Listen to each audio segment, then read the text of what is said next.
Glória a Deus por isso. Bom, e nós então queremos dar sequência aí à nossa série de mensagens. Já foi falado aqui, tem sido tão abençoador, não é verdade? Você está lendo Apocalipse com outros olhos, não é assim? A gente olha para esse livro de maneira diferente depois de entender o contexto dele. E hoje eu quero falar um pouquinho mais com os irmãos a respeito dessas igrejas do Apocalipse. Sabe, eu estava aqui ouvindo o seu José Domiciano falando sobre desertos, momentos difíceis da nossa vida. Seu José estava dizendo, só com louvor, né, seu José? Para a gente passar por tudo isso. Uma das coisas que mais chama a minha atenção, quando a Bíblia está falando sobre a igreja, falando nesse texto de Apocalipse, é que a gente sabe agora, estudando, que há um contexto horrível, há um contexto de perseguição, perigoso, né, seu José? De deserto realmente, de morte. O contexto é tenso. E no meio desse contexto tenso, Deus deixa claro uma coisa: eu continuo andando no meio do meu povo, amém? Eu continuo andando no meio da minha igreja. Isso é tão maravilhoso. Num dos momentos mais difíceis da minha vida, eu me lembro que eu estava aqui nesse altar ministrando, uma fase tão difícil para nós, e no final de uma reunião, eu me lembro de ter recebido uma mensagem de uma pessoa que estava aqui conosco, e eu estava assim achando aquilo tão complicado, que a gente estava passando era tão difícil. Mas no final de uma reunião, uma pessoa falou assim: pastor, eu não consegui prestar atenção na mensagem, não ouvi quase nada do que o senhor falava, porque o tempo todo eu reparava nos pés que estavam atrás de você. Eu só conseguia ver ali no altar o pé, uma parte da canela, mas todo o corpo estava para fora do templo. Tinha mesmo um anjo. Era um anjo, era uma presença, e ela ficava atrás de você o tempo todo. E era assim um dos momentos mais difíceis que eu estava passando. Então saber naquela hora que eu não estava sozinho, mas Ele estava aqui se manifestando e se manifestando de forma poderosa. Ele está andando no nosso meio, amém, irmãos? Ele está conosco, é o que a Bíblia diz. Nosso Deus é maravilhoso, e além de ser maravilhoso, Ele é Emanuel, é o Deus presente. Ele segura 7 estrelas nas mãos e Ele anda no meio dos 7 candelabros. Amém? Bom, nós então estamos falando sobre as 7 igrejas do Apocalipse. Falamos na semana passada sobre a igreja de Éfeso. Na semana passada nós falamos só de uma igreja, e aí eu fiquei preocupado. Fiquei preocupado porque nós começamos essa série já há muito tempo. Já foram 2 mensagens em que a gente só falou sobre o que é ser igreja. Depois introduzimos o assunto das igrejas do Apocalipse. Depois falamos da igreja de Éfeso. Eu falei para a Sueli, se a gente não cuidar, a gente vai o ano inteiro aqui falando de todas as igrejas. Então na semana passada falamos da igreja de Éfeso. Mas nós então decidimos acelerar um pouquinho e vamos falar nesse domingo, e no próximo nós vamos encerrar a série para deixar você assim com muita fome, muita sede. Aí você vai atrás pesquisar, orar e fazer seus devocionais na Bíblia, amém? Quando na semana passada nós falamos sobre a igreja de Éfeso, lembrando que são 7, você já decorou o nome das 7 igrejas? Já decorou? Éfeso, Esmirna, Pérgamo, Tiatira, Sardes, Filadélfia e Laodiceia. São escritas as cartas nessa ordem.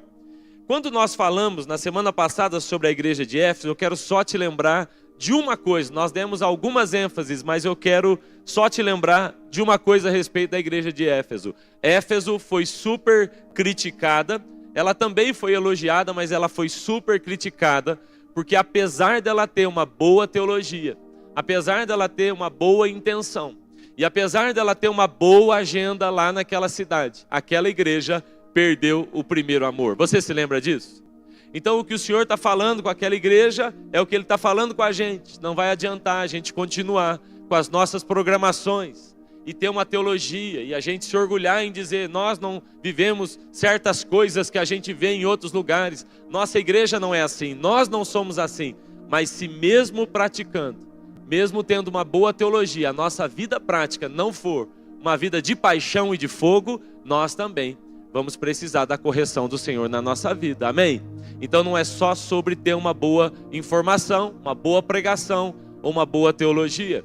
É sobre viver aquilo que o Senhor nos chama a viver. Eu falei isso e é algo que tem chamado a minha atenção, irmãos. Encontrando, assim, gerações que depois de participarem de ambientes tão terríveis, elas não querem mais saber de Jesus. Porque elas estiveram em ambientes, em rodas, em casas em que o evangelho pregado era diferente do evangelho vivido. A pior mensagem que a gente pode dar para esse mundo, como pais, como familiares, como cristãos, a pior mensagem que a gente pode dar para eles não é não pregar, não é só viver uma vida de pecado. A pior mensagem vai ser ter uma prática distante da nossa pregação. Se na sua casa, seus filhos, e preste atenção, se tem menino pequeno, eles estão crescendo, e eles estão vendo que a sua maneira de falar é diferente da sua maneira de agir. A Bíblia diz, quão formosos são os pés dos que anunciam as boas novas. Por que o pé? Por que o pé? Porque aquilo que você fala é menos importante do que a sua maneira de caminhar. Amém, irmãos? Então Éfeso foi assim duramente criticada por causa disso. Mas nós vamos seguir hoje. Quero só te lembrar, são 7 cartas. Quem escreveu? João. Mais ou menos no ano de 90 depois de Cristo.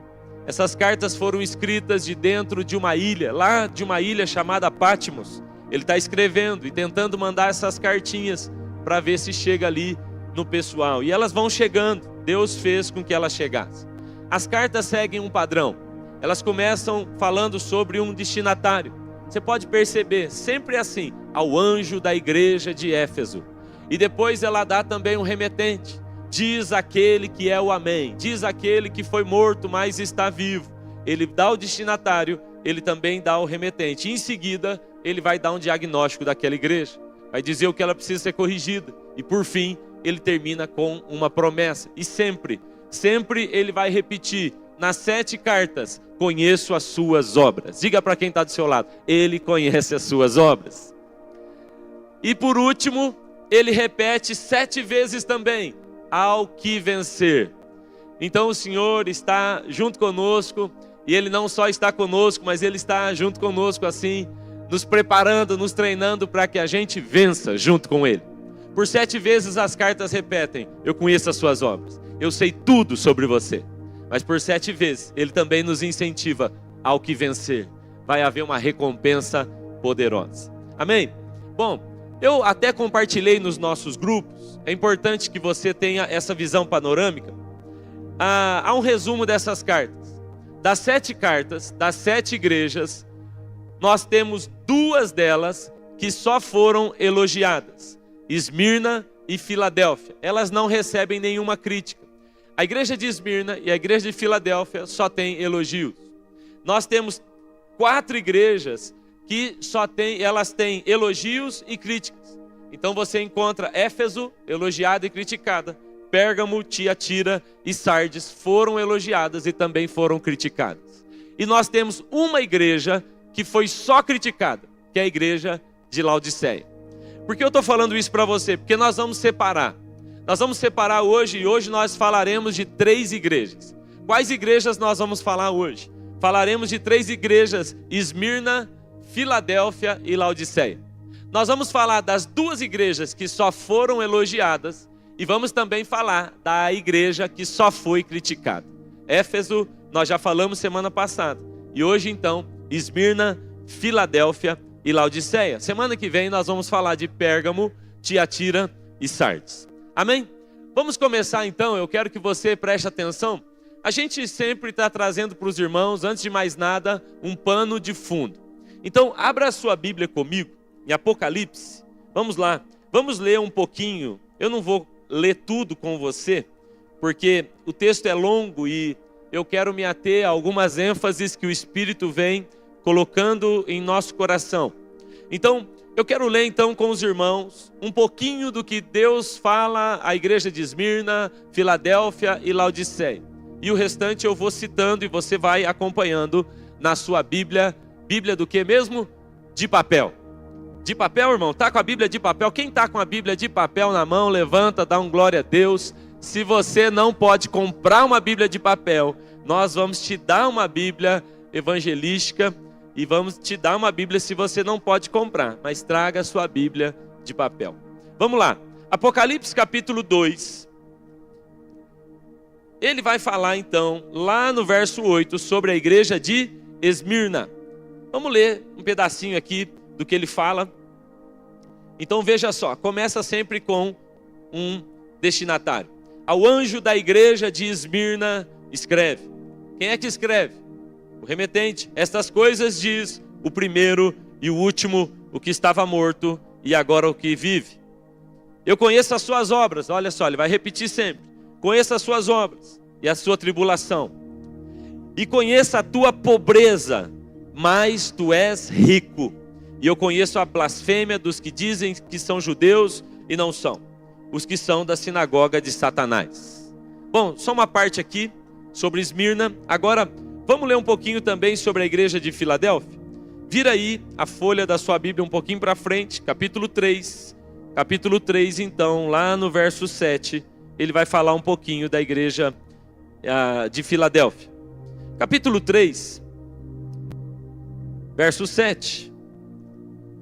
A Bíblia diz assim sobre Filadélfia, e eu não vou ler tudo, irmãos, mas ele diz mais uma vez o padrão. Ao anjo da igreja em Filadélfia escreve: essas coisas diz aquele que é santo, que é verdadeiro, aquele que tem a chave de Davi, aquele que abre e nenhum homem fecha, e o que fecha e nenhum homem abre.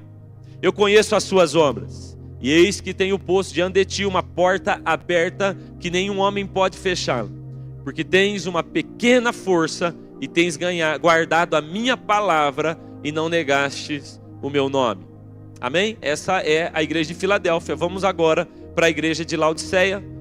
Capítulo 3 ainda, nós vamos passar lá para o verso 14. É importante, irmãos, você perceber que toda vez que Jesus se apresenta para essas igrejas, ele muda a apresentação. Ele muda. E é interessante porque ele está fazendo uma apresentação dele mesmo para cada igreja segundo a necessidade daquela igreja. Então quando ele fala com a igreja de Filadélfia, ele fala: aquele que está falando com você é aquele que tem as chaves. Eu vou te explicar por quê. E ele fala com essa igreja na medida que ela vai compreender. Então capítulo 3, agora verso 14, vamos lá. A igreja de Laodiceia. Ao anjo da igreja de Laodiceia escreve: essas coisas diz o Amém, a fiel e verdadeira testemunha, o princípio da criação de Deus. Eu conheço as suas obras, e eu sei que você não é nem frio e nem quente. Eu gostaria que você fosse frio ou quente. Então, como você é morno, e nem frio e nem quente, eu vou vomitar você da minha boca. Amém? Esses são os textos. Feche os seus olhos, nós vamos orar mais uma vez. Pai, em nome de Jesus, nós te pedimos, ministra o nosso coração. Nós reconhecemos, ó Deus, a profundidade da sua palavra. Reconhecemos que ela é viva, eficaz, e nós não pretendemos esgotar o assunto aqui, porque jamais poderíamos fazer isso. Mas o que nós queremos é ouvir a sua voz, entender a direção do Senhor e ser fiel àquilo que o Senhor quer ministrar a cada um de nós. Ó Deus, usa a minha vida, que teu Espírito Santo convença cada irmão, cada irmã aqui, que as outras vozes se calem, que teu Espírito Santo se mova no nosso meio com toda a liberdade, que cada palavra, cada texto lido encontre um lugar no nosso coração e nos rasgue ao meio, em nome de Jesus. Amém. Amém. Irmãos, eu quero apresentar para você um pouquinho sobre cada uma dessas cidades que representam e são representadas aqui na Bíblia por igrejas. Vamos começar falando um pouquinho sobre Esmirna. Eu não vou dar todo o contexto para os irmãos, porque seria muito, mas nós vamos apontar algumas coisas que são importantes na aplicação da mensagem. Esmirna, nós temos ali o mapa dela, você já viu onde ela fica ali na chamada Ásia Menor, antigamente se chamava assim, hoje é Turquia. E Esmirna fica a 50 quilômetros de Éfeso, ficava muito perto, você pode imaginar. Éfeso é a maior cidade, a maior igreja, a primeira igreja e Esmirna fica ali muito pertinho. Atualmente, Esmirna é chamada de Izmir. Ela fica ainda na Turquia. Nem todas as cidades, nem todas essas cidades, elas continuam. Algumas, elas são só sítios arqueológicos, mas Esmirna, ela permaneceu.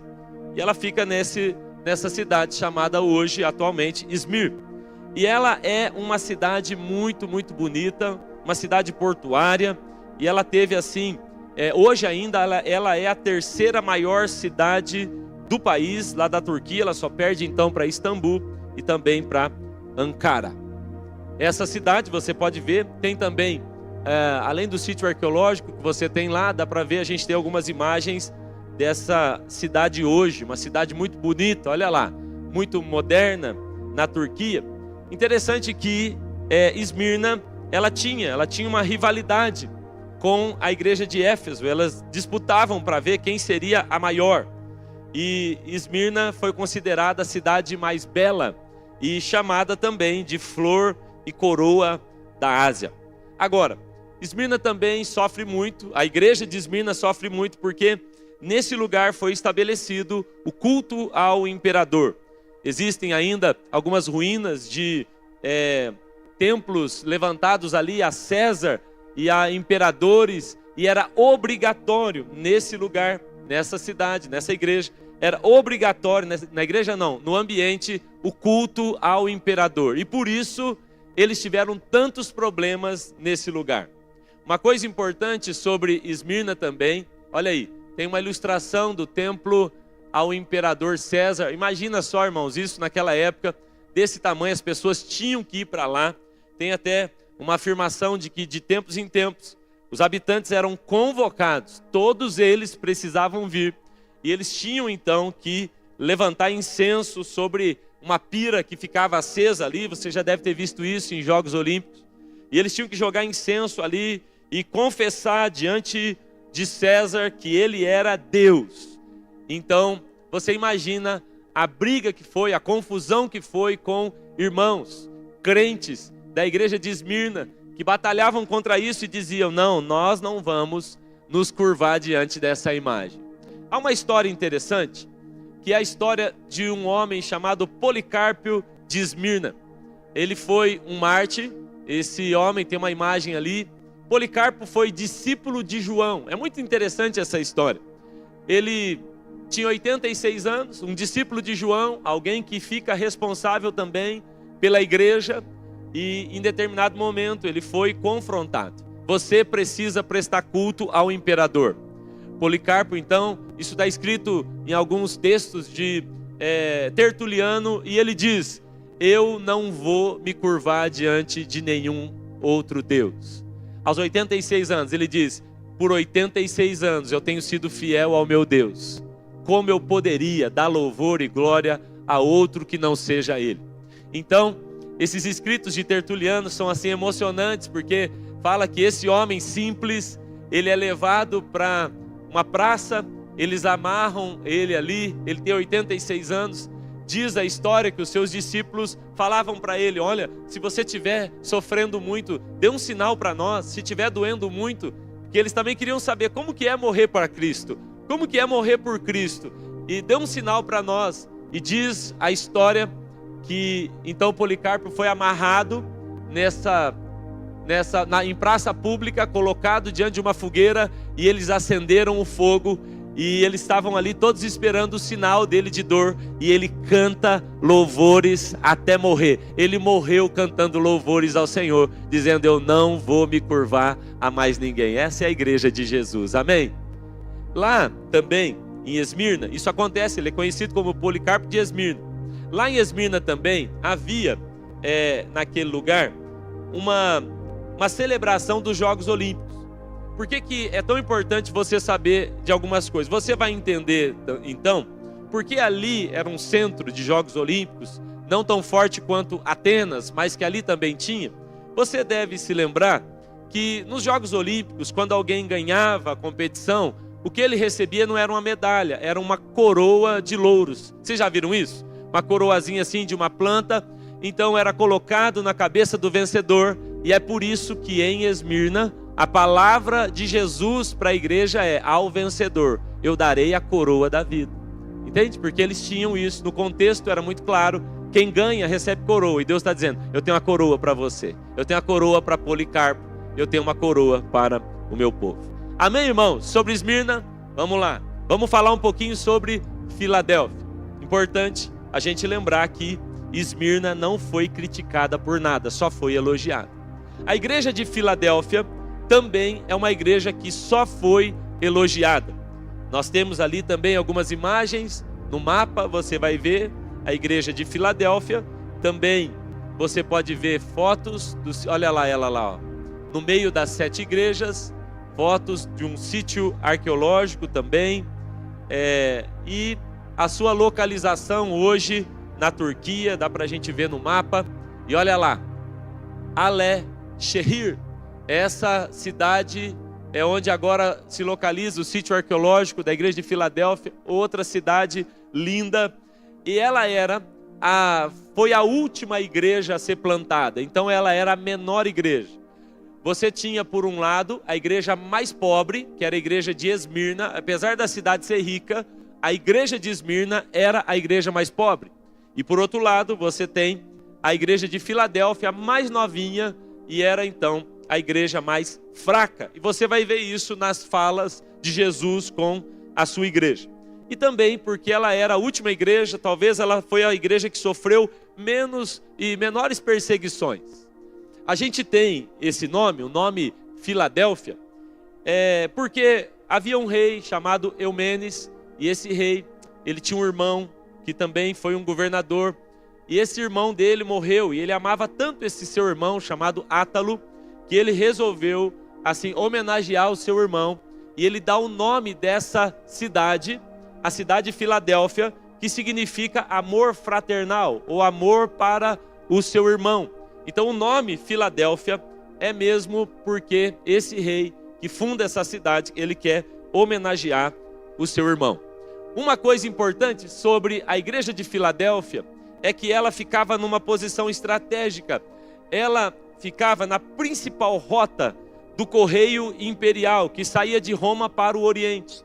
Então ela era chamada de porta para o Oriente. Filadélfia ficava então numa ponta, e dali saíam todas as mensagens, as entregas para o Oriente. E é por isso que ela é chamada de porta para o Oriente. E é por isso que quando Deus vai falar com a igreja da Filadélfia, ele diz: eis que estou colocando diante de vós uma porta aberta que ninguém pode fechar. Você percebe? Porque se a gente não entende o contexto, a gente vai ter dificuldade de entender a mensagem dele também.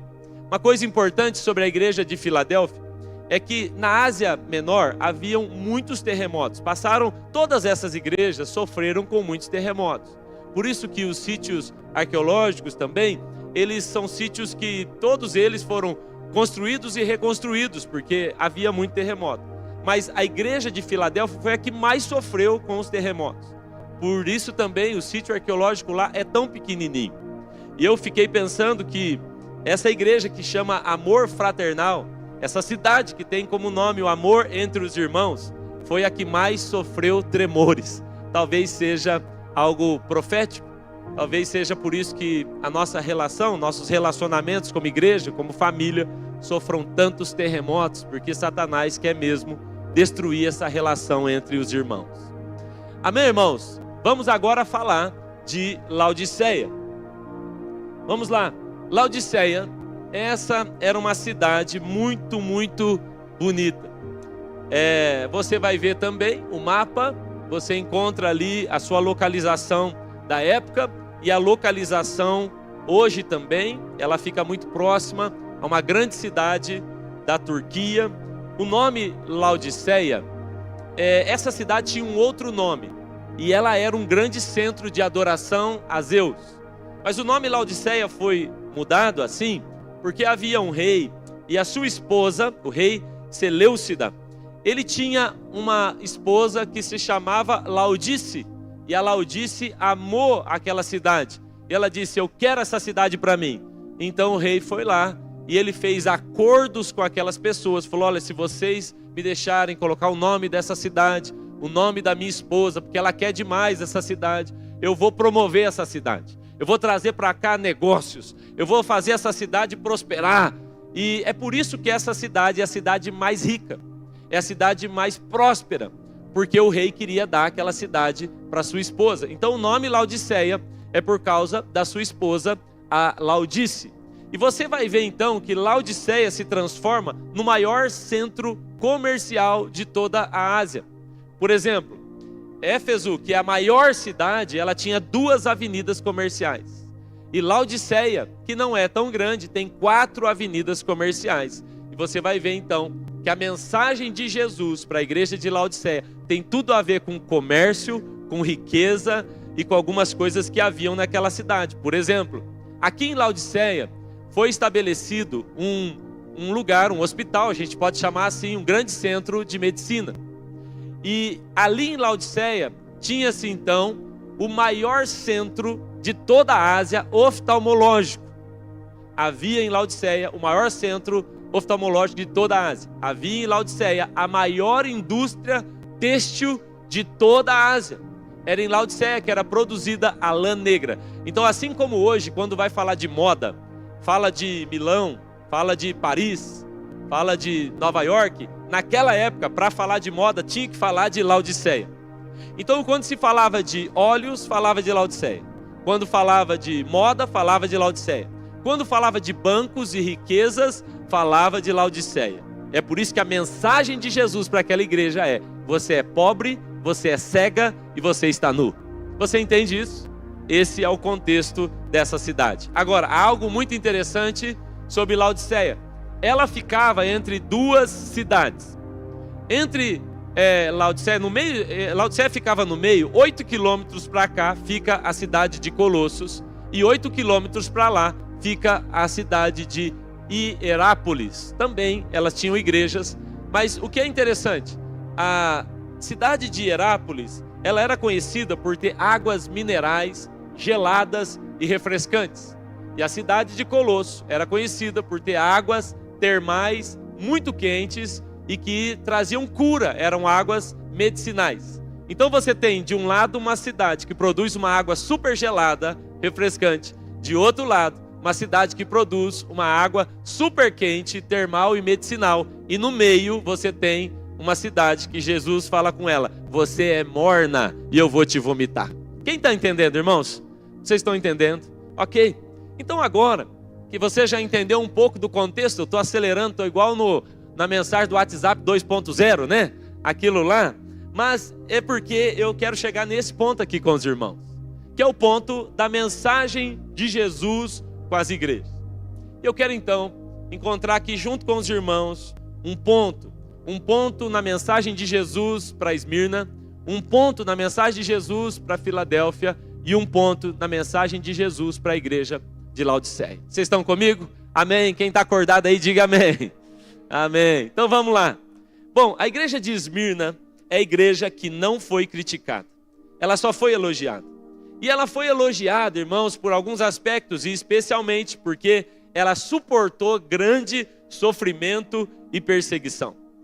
Lembra que nós falamos de Policarpo, por exemplo? É claro que a história de Policarpo é uma dentre tantas outras, de crentes perseguidos. Naquele lugar, Policarpo foi morto, ele foi morto em praça pública, mas quantos também foram? E uma das palavras de Deus para essa igreja é muito interessante, ele fala: eu conheço a sua dor e o seu sofrimento. Eu conheço a sua dor e o seu sofrimento. Eu queria aqui, junto com os irmãos, assim, pedir a você que ouvisse isso de Jesus agora. Quando ele está falando com aquela igreja, ele está falando, e de modo, ele está fazendo como um exemplo, e tipologicamente ele está falando comigo e com você. Mas ouça Jesus falando com você agora: eu conheço a sua dor e o seu sofrimento. Quando Jesus fala com aquela igreja, ele fala comigo e com você. Você consegue fazer isso? Olhar para quem está do seu lado e dizer: ele conhece suas dores e seus sofrimentos. Ele sabe o que você está passando. Ele sabe. Aquela igreja estava lá, sem o seu pastor, o João. Ele está lá numa ilha. Eles estão sozinhos, vendo o Policarpo, seu amigo, sendo queimado vivo. E eles recebem uma palavra de Jesus dizendo: eu sei de toda a sua dor.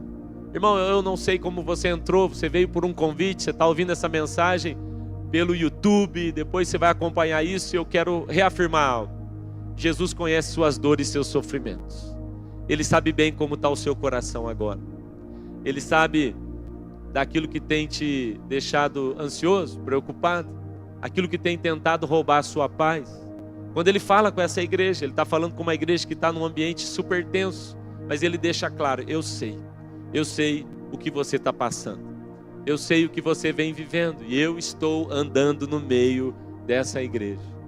Sabe, irmãos, a sensação que a gente tem, quando a gente passa por lutas, essa igreja está passando por prisões, ele diz: eu estou vendo as suas prisões, as suas tentações, as suas tribulações. A sensação que a gente tem, e essa talvez seja uma das mentiras mais recorrentes de Satanás: você está passando por isso, e você está sozinho nisso. Você está passando por isso, e Jesus te abandonou nisso. Esse sentimento, por mais que a gente repita, você não está sozinho, Ele está com você. A verdade é que quando a casa cai, a sensação é: não tem ninguém por mim. E de vez em quando você encontra um Deus em silêncio, ainda nessas horas. E você vai assim ser tentado a reafirmar mentiras de Satanás no seu coração: eu estou sozinho. Mas Jesus estava falando com aquela igreja: eu conheço as suas dores, sei o que você está passando, e eu estou aqui junto com você. Agora, talvez a ênfase e a mensagem mais importante de Jesus para essa igreja seja essa. Ele falou com aquela igreja, a igreja mais pobre, a igreja com menos recursos, aqueles irmãos que tinham menos provisões, menos condições, e ele falou: eu sei da sua pobreza, eu sei da tua pobreza. É engraçado, porque na sequência ele fala: mas tu és rico. Eu conheço a tua pobreza, mas tu és rico. Então, peraí, aquela igreja é rica ou é pobre? O que você acha? O que você acha? Sabe o que eu acho? Eu acho que aquela igreja, ela é o que Jesus disse que ela é rica. Mas quando Jesus fala: eu conheço a sua pobreza, Ele está dizendo: eu sei o que falam de você, eu sei como as pessoas olham para você, eu sei que você mesma olha para si e fala: eu não tenho recurso, eu não tenho dinheiro, eu não tenho condições. Mas Ele está olhando para essa igreja e está dizendo: não, muito pelo contrário, você tem tudo o que você precisa, que sou eu, é a presença dEle. Então Ele reafirma com essa igreja: tu és rica. E sabe, irmãos, uma pergunta que a gente tem que responder hoje aqui é: você é rico? O que é riqueza diante de Deus? O que é pobreza diante de Deus?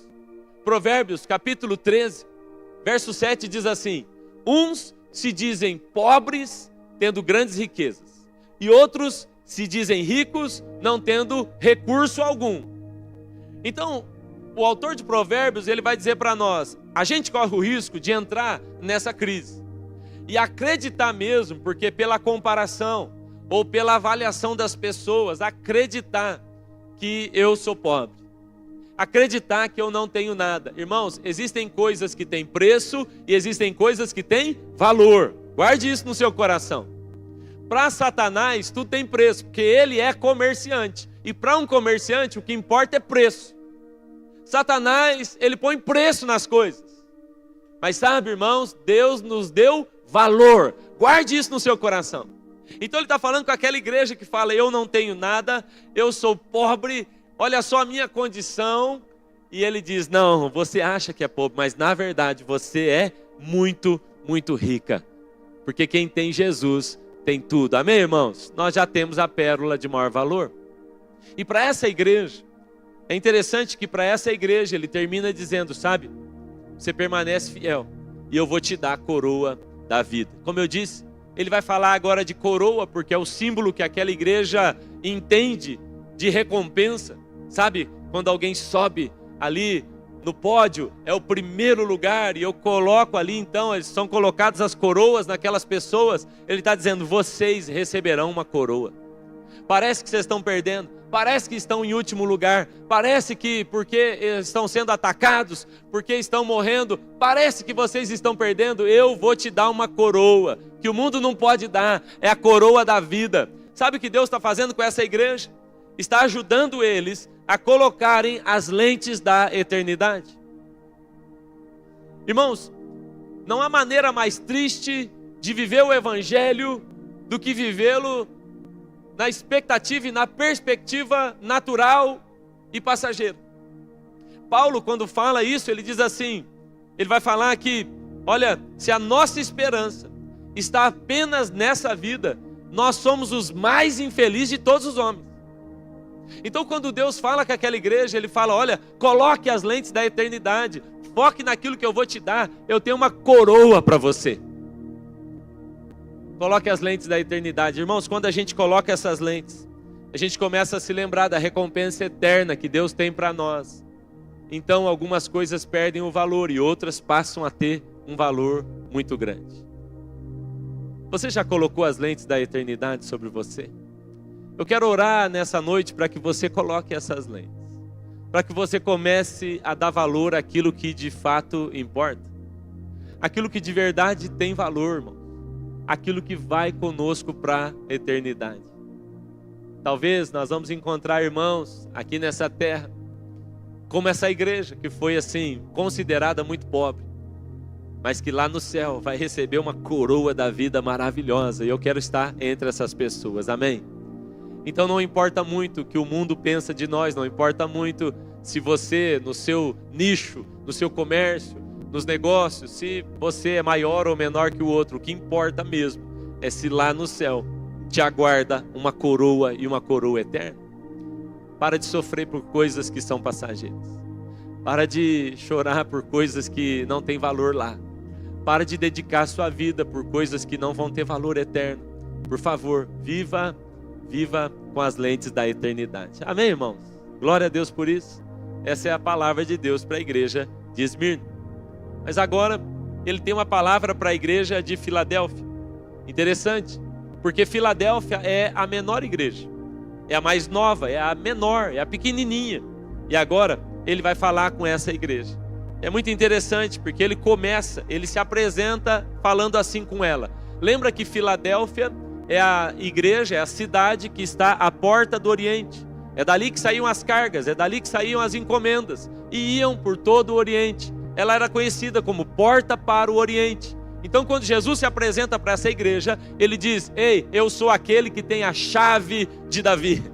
Ele está dizendo, ei, você quer saber de porta? Porta é comigo. Eu sou o porteiro, eu sou a chave, eu sou a porta. Você quer falar de porta? Fale comigo. Não é sobre o seu comércio, não é sobre o correio, não é sobre o governo romano, é sobre o que eu abro. Porque o que eu abro ninguém fecha, o que eu fecho ninguém abre. E ponto final.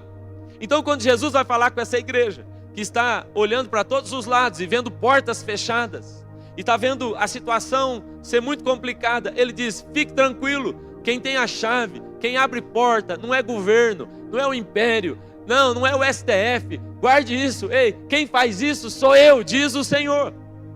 Ele está falando para aquela igreja, eu tenho as chaves.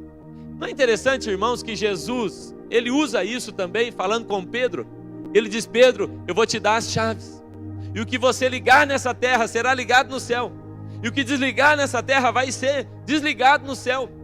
Mas olhe para o texto, e ele fala, eu coloco diante de você uma porta aberta que ninguém pode fechar.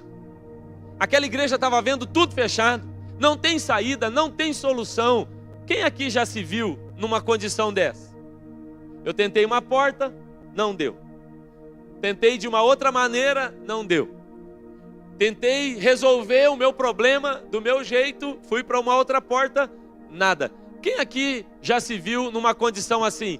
Parece que não tem para onde eu correr. Quem já viu todas as portas fechadas diante de você? Levanta a mão. É interessante? É interessante porque Ele é o Deus que diz, eu vou abrir caminho no meio do deserto. É lugar onde não tem porta, eu abro uma porta lá, fique tranquilo. É lugar onde não tem rio, eu coloco o rio no ermo, não tem problema. Algum tempo atrás, Deus começou a falar comigo e com a Suelen a respeito desse texto. Caminho no deserto. E nós fomos estudar. Você já viu o caminho no deserto?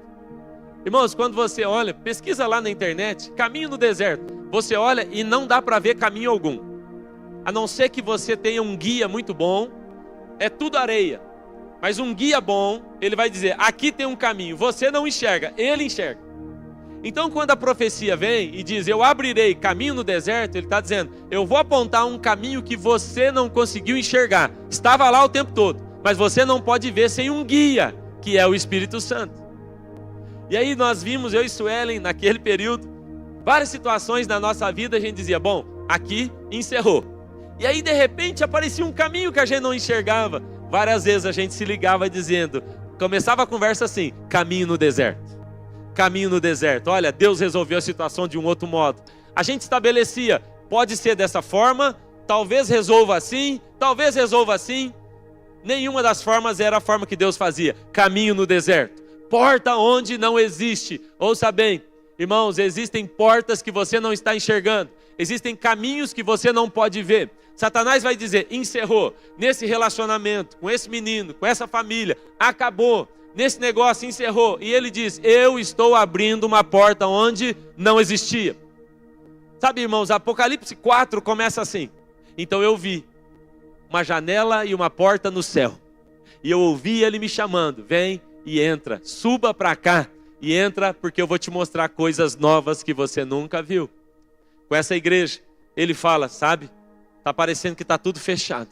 Está parecendo que não tem, todos os diagnósticos são contrários. Parece que encerrou. Não, eu estou dizendo, eu coloco uma porta diante de você. Amém, irmãos? Mas tem uma ênfase aqui nessa igreja que é legal, porque ele vai dizer para essa igreja, olha, você tem mesmo pouca força. Quando você olha lá no verso 8, ele vai dizer que eu sei que você foi encontrada pequena e sem força. E ele está falando para essa igreja que foi encontrada pequena, sem força, que não negou o seu nome, mas que guardou a sua palavra. E ele diz, eu vou fazer algo no meio de vocês. Irmãos, eu não sei se isso já aconteceu com você, mas isso acontece comigo muitas vezes. Muitas vezes. Eu costumo dizer que se eu fosse resumir ministério pastoral na minha perspectiva, eu diria, parece que eu tenho 5 pães e 2 peixinhos e uma multidão para alimentar todo dia. Você já não teve essa sensação? Parece que eu tenho tão pouco na minha mão e parece que eu tenho tanto a fazer. Quantos podem aqui confirmar comigo que essa semana você tem muitos leões para matar? Levanta a mão aqui. Tem ou não tem? Porque os boletos chegam, né? Os boletos vão chegar. Você tem situação que ficou pendente? Vai ter que resolver essa semana. Eu já marquei umas reuniões para terça, porque eu não quero que a segunda fique braba. Vou fazer na terça, mas vou ter que resolver na terça. Tem dia que dá terça, 5h30, 6 horas, eu falo, vou deixar para quarta. Mas tem que resolver. Não é verdade, irmãos? Todos nós temos tantas coisas para fazer essa semana. Talvez você vai ter que voltar num médico que te deu um diagnóstico ruim. Talvez você vai ter que voltar em algum lugar para resolver uma conta, uma dívida que ficou pendente. Talvez você vai ter que procurar alguém que não ficou bom, alguma conversa para resolver e ajustar. Talvez você vai ter que encarar a sua liderança para confessar pecado. Todos nós temos um monte de coisa para fazer essa semana. E não é verdade, irmãos, que você está aqui no domingo e a sensação que dá é, meu Deus, eu não terei força para lidar com tudo isso. Os homens aqui vão me entender, as mulheres fazem muito mais do que nós, eu acredito. Mas nós homens, nós sofremos calados. A gente tem esse negócio, eu vou resolver, eu vou dar meus pulos, eu vou dar um jeito. E eu faço isso quieto. Às vezes eu não quero compartilhar com a minha esposa. E a sensação que dá sempre é mais conta para pagar do que dinheiro no banco. É mais coisa para fazer do que ânimo no meu coração. É mais problema para resolver do que paciência em mim. Você já não passou por isso ou só comigo que acontece? Quando Deus fala com essa igreja, Ele diz assim, eu sei da sua pouca força. Eu sei da sua pouca força. Mas sabe, não é sobre a sua força, é sobre a minha força em você. Eu acho isso tão maravilhoso. Eu acho isso tão maravilhoso. Irmãos, a Bíblia diz, Isaías capítulo 60, verso 22, a Bíblia diz que o menor nele virá a ser 1000. Olha que texto maravilhoso. O mais pequenino se tornará 1000, e o menor será uma nação poderosa. Eu sou o Senhor, e na hora certa farei que isso aconteça depressa. O desafio, irmãos, não é ser forte.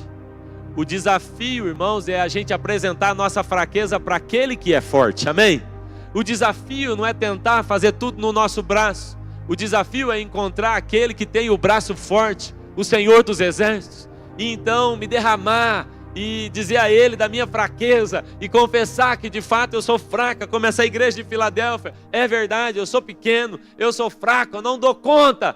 E Ele vai dizer a você, então deixa comigo, porque o menor comigo vai passar a ser 1000, e o pequenininho vai ser uma nação, é o que a Bíblia diz. Eu gosto de quando o rei Ezequias está enfrentando uma batalha, 2 de Crônicas, capítulo 32, verso 8.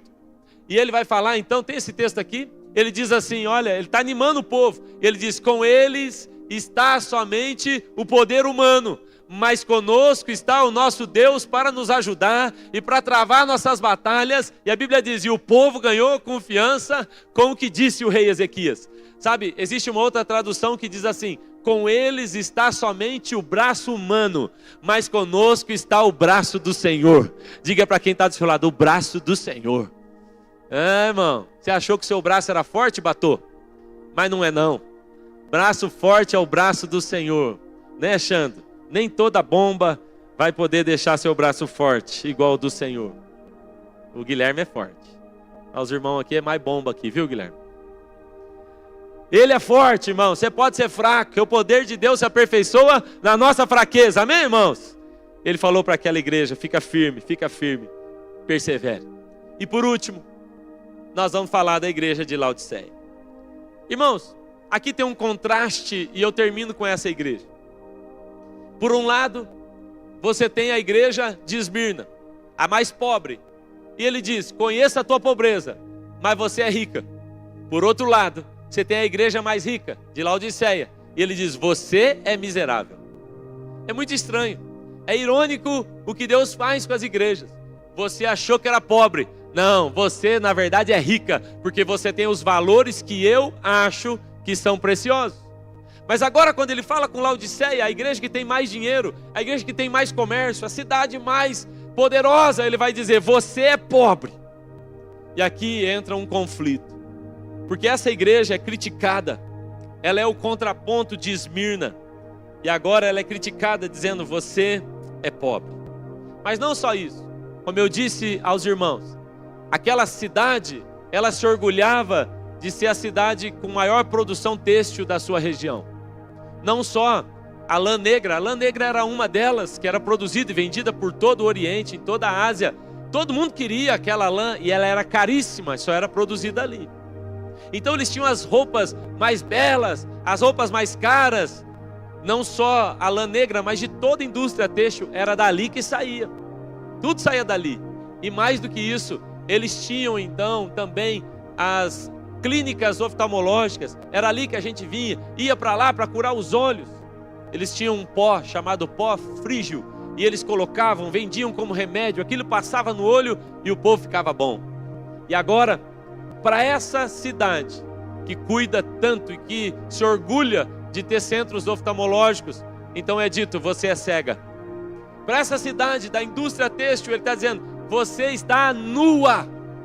E para essa cidade, que tem tanto dinheiro, tantos bancos, maior centro de comércio da Ásia, ele diz, você é miserável, seus valores não valem nada aqui no céu. Quando Deus vai falar com essa igreja, ele fala, quer um conselho? O conselho é o seguinte, compra de mim ouro refinado, que o seu dinheiro não vale nada. Ouro refinado fala de glória, de poder e de presença de Deus. Esses valores, dinheiro, não, isso não vale nada, você é miserável. Eu te aconselho, comece a comprar valores dos céus. Sabe, a igreja que mais produzia, a cidade que mais produzia a lã negra, ele fala, quer um conselho? Compra de mim vestes brancas. Você se orgulha de vender roupa preta? Eu estou dizendo, você precisa de roupa branca, roupa de pureza, de santidade. É isso que você precisa. Ah, você se orgulha de produzir o colírio? Eu te aconselho que de mim compres o colírio que cura essa cegueira. Aquela igreja está sendo duramente confrontada, porque aquela igreja, por mais recurso que ela tivesse, por mais nome que ela tivesse, no céu ela não era conhecida. Isso é terrível. Isso é terrível. Irmãos, um dos textos mais assustadores para mim de toda a Bíblia é Mateus capítulo 7. É quando Jesus fala, naquele dia muitos vão dizer, Senhor, Senhor, em teu nome expulsamos demônios, em teu nome curamos enfermos, em teu nome profetizamos. Ele vai dizer, eu nem conheço vocês. Esse é um texto assustador para mim, porque não são pessoas que não estavam envolvidas na vida da igreja. Não é sobre gente que não estava ali no dia a dia, é sobre gente que perdeu o temor pela presença de Deus.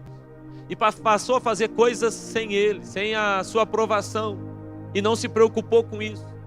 E aí então vem talvez a mensagem mais dura para essa igreja, que é quando o anjo e o próprio Cristo está falando com ela, dizendo, sabe, um dos maiores problemas seus é que você ficou morna. Irmãos, isso era mesmo, assim, chamar a atenção duramente daquela igreja. Lembra que nós falamos? Hierápolis, água gelada. Colossos, água quente. Quero até corrigir uma coisa aqui, porque normalmente a gente ouve pregador falando assim, Jesus prefere que você seja frio.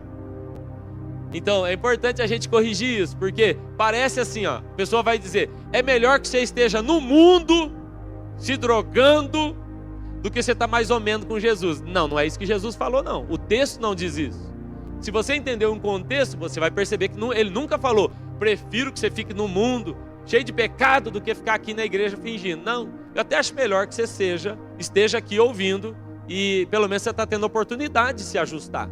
O que ele estava dizendo é, eu prefiro que você seja frio como são as águas de Hierápolis, refrescantes, que toca pessoas, que muda a vida delas, que gera refrigério. E eu prefiro também que você seja como as águas de Colossos, águas quentes, que geram então tratamento, que relaxa, que são medicinais. Eu prefiro isso ou isso. O que eu não quero é morna.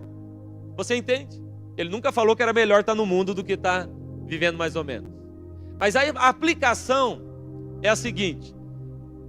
Você tinha Colossos com água quente e você tinha Hierápolis com água fria. E a água que chegava em Laodiceia, ela vinha morna. Então quando as pessoas iam tomar daquela água, aquilo causava enjoo.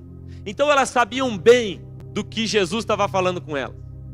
Sabe aquela água, ele está dizendo, aquela água que você não bebe. Aquela água que você não gosta de beber, Laodiceia, que você toma e enjoa, embrulha o seu estômago, é assim que eu sinto quando eu te vejo na sua condição. Irmãos, isso é um ponto-chave aqui para nós. No mundo espiritual não há neutralidade, não tem como. Não existe, eu estou mais ou menos com Jesus. Ou você está ou você não está. Não existe essa neutralidade, está dizendo, olha, você se orgulha de ser uma igreja mais ou menos, eu estou te dizendo, isso faz mal para o corpo. Irmãos, ouça bem, essa é uma mensagem de Jesus para nós como igreja. Você que está aqui e diz assim, olha, eu estou tomando a minha decisão ainda, glória a Deus, continue vindo, nós queremos que você seja família conosco, mas você precisa entender que a sua indecisão, ela faz mal para o corpo de Cristo. Porque o corpo de Cristo precisa de gente decidida a dizer, eu estou conectado, eu estou aqui, eu sou um membro, eu sou funcional, eu quero fazer parte desse corpo, eu quero corresponder com os estímulos da cabeça. Já pensou se essa minha mão, ela conectasse no corpo e ela falasse assim para mim, Cezinha, eu estou decidindo se eu quero seguir os estímulos seus ou não. Eu estou aqui para ver se é bom ou não, então eu vou ficar aqui. De vez em quando eu faço, mas a maioria das vezes eu vou ficar aqui mirrada, não vou fazer o que você pede. Ele está falando isso com essa igreja, irmãos, e eu acho que essa é uma mensagem para nós. E eu penso que esse é o tempo de nós tomarmos decisões radicais por Cristo. Irmãos, nós já passamos da estação do vamos ver no que vai dar, vamos testar para ver, nós já passamos disso, nós já sabemos que Ele é bom, nós já sabemos que Ele é maravilhoso, amém? Nós já sabemos que Ele pode fazer, nós já sabemos que Ele veio, morreu, ressuscitou e que Ele vai voltar, não há mais dúvidas. É hora de você e eu tomarmos um posicionamento radical em todas as áreas da nossa vida. Sabe, quando a gente reúne com os pastores no Brasil e no mundo, sabe o que a gente tem falado e orado? A gente tem orado por um discipulado radical. Nós não estamos orando mais para a igreja crescer, que a igreja cresça, que isso aconteça, mais reuniões, mais estádios. Não, as orações dos pastores mais saudáveis, referências para nós, tem sido que agora no Brasil vem uma onda de um discipulado radical. De gente que se conecta, que não está a fim de entregar uma água morna. De gente que ou então entregando uma água gelada, refrescante ou quente, que cura, mas nada de morno. Nós não queremos. Eu não vou ficar em cima do muro, porque o muro não pertence a Jesus. Aquela igreja, ele fala, olha, acho que você precisava se cuidar mais. Porque o problema do morno é que em algum momento ele vai ser lançado para fora do corpo. O organismo de Cristo, que é vivo, ele não comporta gente que não quer tomar uma decisão. Você entende? Jesus tolerou um pouco com Nicodemos. Falou, você está decidindo? Vamos lá, Nicodemos, vamos lá, vou te ajudar. Aí chega um momento que ele fala, Nicodemos, e agora? Mas eu estou pensando ainda. Então escute bem. É necessário nascer de novo, meu filho. Vamos lá. É hora de uma decisão.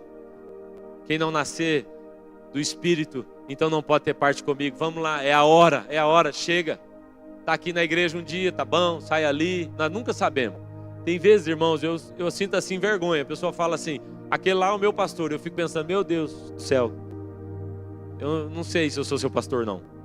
Porque você não ouve a minha voz, o que eu estou falando, você está fazendo tudo diferente, eu tenho até vergonha. Porque a pessoa aqui dentro, ela é crente demais, mas lá fora, puxa, é tão complicado. Ela parece tanto com o mundo, é tão distante de Cristo. A gente olha e fala, Jesus nunca faria o que você faria. Essas igrejas receberam direções claras de Jesus. E nós também estamos recebendo aqui nessa noite, amém? Ele sabe as nossas dores. E Ele olha para nós e diz, você não é pobre não, você é rica. Você é rica, você vai sair daqui hoje com isso no seu coração. Sabe que eu sou um milionário. Eu tenho assim valores poderosos. Há uma coroa eterna que me aguarda. O meu braço não alcança, mas o braço dele alcança. Nós vamos sair daqui prontos a tomar uma decisão radical por Jesus. Amém, irmãos? Vamos colocar em pé para nós orarmos então. É assim que nós somos. A igreja de Jesus. Fique de pé.